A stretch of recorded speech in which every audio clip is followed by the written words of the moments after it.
អន្តរជាតិ Update Today សូមស្វាគមន៍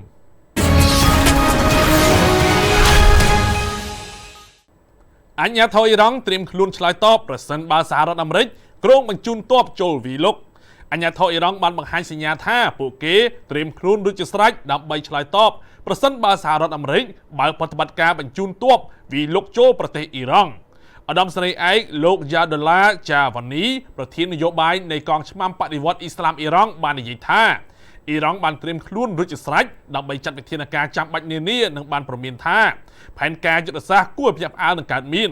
ការតាត់ត្បាយនេះបានធ្វើឡើងចំពេលមានភាពតានតឹងកើនឡើងលើច្រកសមុទ្រ Hormuz និងការលើកឡើងរបស់ប្រធានាធិបតីអាមេរិកលោក Donald Trump អំពីផ្លូវទឹកដ៏សំខាន់នេះ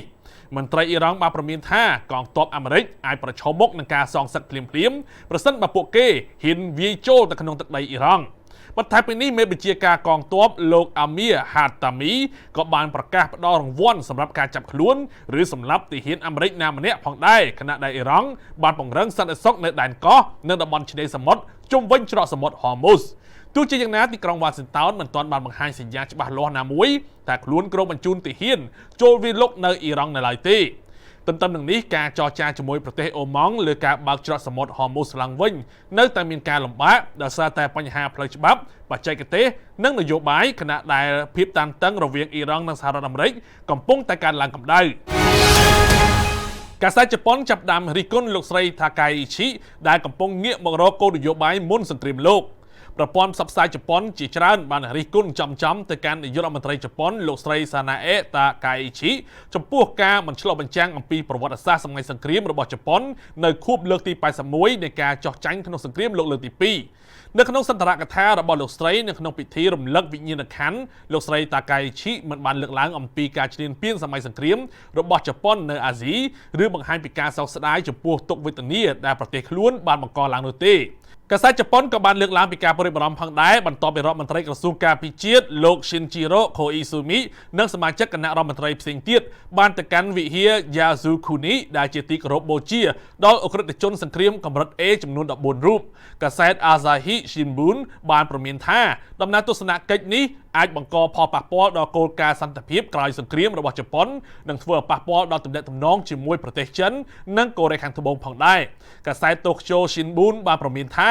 គោលនយោបាយរបស់លោកស្រីតាកាយអ៊ីឈីបង្ហាញសញ្ញានៃការវិលត្រឡប់ទៅកាន់សម័យមុនសង្គ្រាមលោកកាសែតនេះបានចង្អុលបង្ហាញពីការបង្កើនខ្ទង់ចំណាយលើប្រព័ន្ធការពារជាតិការបន្ធូរបន្ថយលើការរឹតបន្តឹងការនាំចេញសភាវុធនិងការពង្រឹងសមត្ថភាពស៊ើបការសម្ងាត់របស់ជប៉ុនដោយអះអាងថាគោលនយោបាយទាំងនេះអាចធ្វើឲ្យចុះខ្សោយលទ្ធិប្រជាធិបតេយ្យក្រោយសង្គ្រាមនិងប្រឈមនឹងការបង្កើតកំហុសឆ្គងជាប្រវត្តិសាស្ត្រម្ដងទៀតតៃវ៉ាន់ស្នើសុំកញ្ចប់ថវិកាលើសកំណត់ត្រាចាស់សម្រាប់ពង្រឹងសមត្ថភាពយោធាក្នុងឆ្នាំ2027តៃវ៉ាន់គ្រោងនឹងស្នើសុំកញ្ចប់ថវិកាការពារជាតិលើសកំណត់ត្រាមុនសម្រាប់ឆ្នាំ2027ខណៈដែលដែនកោះនេះកំពុងរងសម្ពាធយោធាកាន់តែខ្លាំងឡើងពីសំណាក់ប្រទេសចិនប្រភពពីសារព័ត៌មាន CNA ចុះផ្សាយនៅថ្ងៃអង្គារនេះបានបន្តថាប្រធានាធិបតីលោកឡៃឈីតេបាននិយាយថាថវិកានេះនឹងកើនឡើងដល់ប្រមាណ $31.5 លានអាមេរិកដែលនេះជាចំនួនច្រើនបំផុតមិនធ្លាប់មានក្នុងការចំណាយលើការការពារជាតិការបង្កើនខ្ទង់ចំណាយនេះគឺស្មើនឹងការកើនឡើង 16% បើធៀបនឹងឆ្នាំមុនហើយស្មើនឹងអត្រាលើសពី 3% នៃផលិតផលក្នុងស្រុកសរុប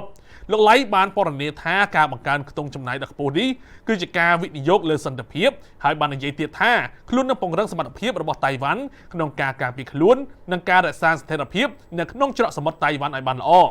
តៃវ៉ាន់បានធ្វើទំនើបកម្មយោធារបស់ខ្លួនរួមទាំងការអភិវឌ្ឍនាវាមុជទឹកផ្ទាល់ខ្លួនខណៈដែលសកម្មភាពយោធានិងឆ្មាំសមុទ្ររបស់ចិននៅជុំវិញកោះបានកើនឡើងជាលំដាប់វិធានការនេះកើតមានឡើងបន្ទាប់ពីសហរដ្ឋអាមេរិកបានលើកទឹកចិត្តឲ្យតៃវ៉ាន់បង្កើនការចំណាយលើប្រព័ន្ធការពារជាតិរបស់ខ្លួនទោះជាយ៉ាងណារដ្ឋាភិបាលរបស់លោកឡៃក៏ប្រឈមនឹងការជំទាស់ពីសំណាក់គណៈបកប្រឆាំងនៅក្នុងសភាផងដែរដោយក្នុងនោះពួកគេទាមទារឲ្យមានការត្រួតពិនិត្យលម្អិតទៅលើការចំណាយរបស់យោធាសូមអរគុណចំពោះការតាមដានព័ត៌មានអន្តរជាតិ Update Today